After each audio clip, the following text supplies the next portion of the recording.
Nigga, and it's like that. Welcome back to Survival Time, bitch. We finna get in one of motherfucking Suge Knight biggest homies. At a point in time, basically, he was running with Suge and them on Deathrow days, like when they was like on that, getting on that with niggas, smacking niggas up in the boardrooms and offices and shit when they were jumping on Easy and all them. He was running with them in them days. We gonna check his gang history out. What's up? We finna see what it is. In this episode, I'll be discussing the life of George Williams. George, also known as G or Ponytail, was born in the year 1965 and is a member of the Ludus Park Piru Gang, which is considered the mother gang of Piru gangs on the east side of Compton. In the early 70s, when George was 7, several sets of Crips began to claim neighborhoods in Compton. In 1972, a few teenagers formed their own gang as protection against the Crips. Originally called the Piru Street Gang Boys, they were created to directly combat the Crips. At the end of the 70s, the violent crime rate in Compton had skyrocketed. George was in his mid-teenage years. He was a smart student, but at this point he became engulfed in his surroundings. His environment and the people he was raised with molded him to become progressively more ruthless as the years went on. By the late 80s, George had developed into a hardcore gang member, and his name rang bells of fear through Compton. Suge Knight had grown up north of Alondra Boulevard and west of Wilmington. This is a patch claimed by Ludus Park Piru. Although he never joined as a teenager, Suge had deep connections with this gang. As Deathrow's fortune proceeded to skyrocket, Suge's label had no problem finding talent. Every hip-hop artist on the West Coast wanted in. Suge created a family environment underlined by a constant threat of violence, and that violence was enforced by the killers Suge surrounded himself with. Around 1993, Suge began assembling a hit squad, which was mainly composed of heavy hitters from the Ludus and Mob Piru gang. He personally selected George Williams, and through George, he met Poochie and added them onto his roster. In the meanwhile, Suge used about $200,000 in cash to buy drugs and guns for Ludus and Mob Piru. This is what got Mob Piru started in drug dealing and gun running. Suge surrounded himself with his goon squad at almost every social occasion, as well as being almost residents at his Can-Am Studios. The Can-Am Studios, situated on Oxnard Avenue in Tarzana, became Deathrow's main place of business. It's situated in the mainly Mexican and middle-class white inhabited area in the San Fernando Valley. Suge liked the anonymity the location provided. The building of the Can-Am Studios was greeted by a lobby with metal detectors and guards. Security personnel list consisted of hardcore blood gang members who were allowed guns and drugs inside the studio. This location would be the scene of many shakedowns, beatdowns, and other acts of violence. George was always present at the studio to be the main one applying the reinforcement. He was the most feared and at the top of the list when it came to danger. Suge would pay George to carry out hits. Over the years, George noticed clear favoritism towards Poochie, as Poochie received houses and more expensive gifts for the murders he committed, while George felt he was getting crumbs in the short end of the stick. This led to built-up animosity. See, this is the thing when you doing shit with niggas, like, can't do shit for niggas and do shit for niggas on a basis like, well, I'm doing more for this nigga. And this is why I be talking about niggas be acting like bitches. Why is you fancy what the fuck I'm doing for this nigga when you getting something anyway? You could be getting nothing for your murders, niggas. You wasn't getting paid shit for killing niggas before. You was doing it for the advancement of whatever the fuck you was trying to get at. Niggas be killing me, bro. From real talk, another thing with the Suge thing, niggas be trying to tear Suge down whole time, nigga. Nigga done put a lot of niggas in houses and mansions and shit, put money in a lot of niggas' pockets. A lot of niggas need to talk about that part to the story. What they not talking about is the fact that he used them niggas to help shake down motherfucking Vanilla Ice back in like 1991.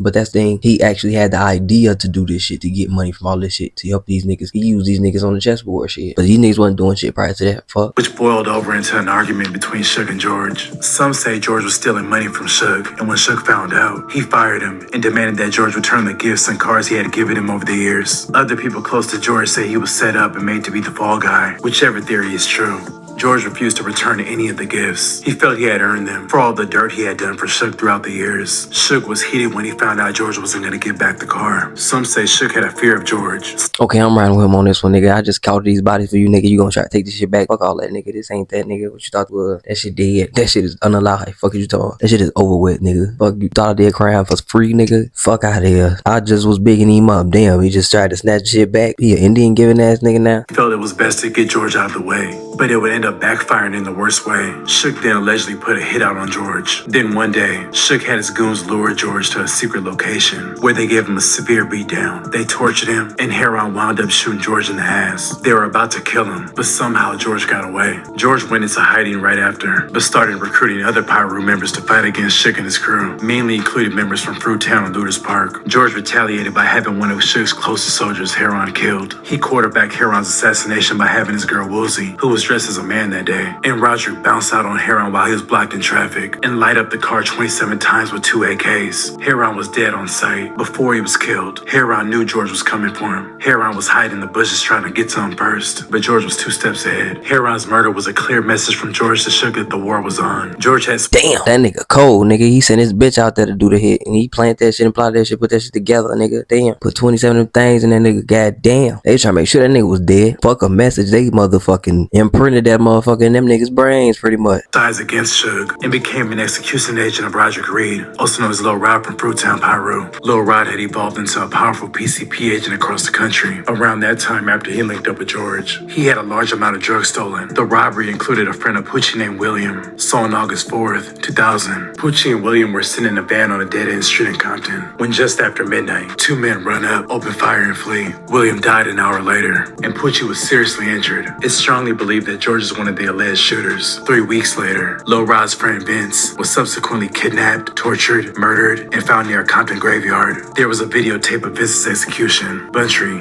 who was Suge's best friend, and Dudley were rumored to have played the videotape of the execution in front of a group of friends at Buntry's house. This infuriated George. Nearly a year later. God damn. They recorded this shit and played this shit like it was a fucking rental movie. God damn. They on some motherfucking, what the fuck is that shit? They on some motherfucking Menace to Society shit. They on some whole other shit. Alright, you really sat back and watched yourself do what the fuck you did to this nigga?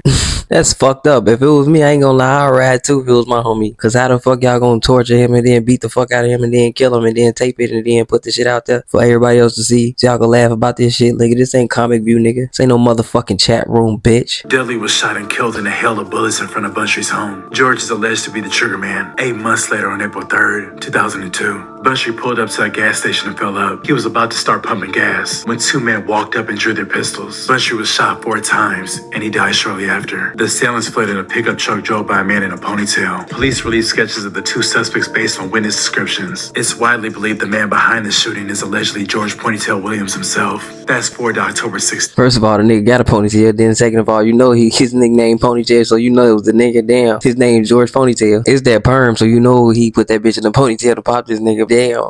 At least he showed up to pop that nigga himself that time. But damn, he just laying these niggas out left and right, just fucking these niggas up. I don't know. This nigga probably should have been in the Navy or something. He done outsmarted these niggas left to right. 2002. Hen Dog, who was a longtime friend of Suge and also designed the Deathrow logo, was shot dead near a fried chicken stand in South Central. In 2005, George and Lil Rod were convicted in manufacturing and distributing PCP and conspiracy to distribute the drugs. Drug agents who raided their operation in 2003 recovered 175 kilograms of the drugs, 50 weapons, and $175,000 in cash were also confiscated during the raid. Lil Rod and George were flooding the market in South Central and Compton. They utilized the Inland Empire for its remote, hard-to-detect areas, which were ideal for manufacturing PCP. In 2021, George was released from prison. Currently, he's out on parole and keeping a low profile. Okay, this nigga moving like he was in GTA, goddamn. This nigga out here moving PCP and shit by the motherfucking ton and shit, goddamn. When it come up, we finna do some more research on these niggas in Suge Group and shit, cause a lot of people don't know how deep these niggas was in the streets and how like heavy these niggas was as far as like representatives of like Pyrus and Bloods and shit like that. I don't even think niggas know how this war with Ludus Park and all that shit started as far as the Bloods on Bloods and shit. So this is actually breaking a lot of shit down for some of these niggas.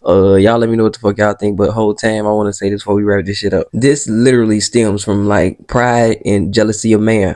Niggas need to learn how to grow and get money together. If we don't learn how to grow and get money together, this is why we're gonna continue to pull each other down, because all of this literally just came from a problem with me having a problem with you getting more than me. So now I done killed all my homies and shit that I was just cool with 5 seconds ago, and they done killed some of my homies that they was just cool with 5 seconds ago. You see what I'm saying? Now we done all turned against each other for what? When all we had to do was just be comfortable. Niggas always just gotta get more. It's like can't have enough. Not cool. It's not enough to have, you know, a house or, you know, with car or whatever. You can have your bitch, whatever. It's like they gotta have more. If you got more, or if you giving out more, they gotta get more. Like my nigga, I might be sending him out on bigger hits than you. He might be taking more risks than you. You never know what the fuck we discussing personally. But shit, as far as like that taking the shit back shit, nah, that shit dead, nigga. If I paid you for a hit, nigga, if you got money killing somebody for me or doing a crime for me, you deserve to keep whatever the fuck you got, nigga. Cause that's the fuck I gave it to you for. You did what you did, and that's just what it is. But if we cutting ties, we cutting ties. Shit, that's just real nigga shit. But we ain't gotta kill each other over that shit.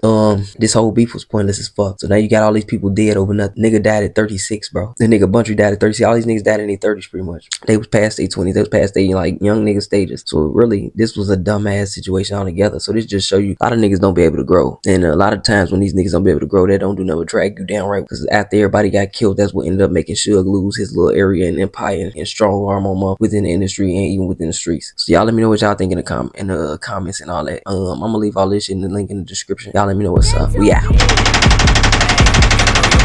Understand what worth is. These snakes is lurking, observing.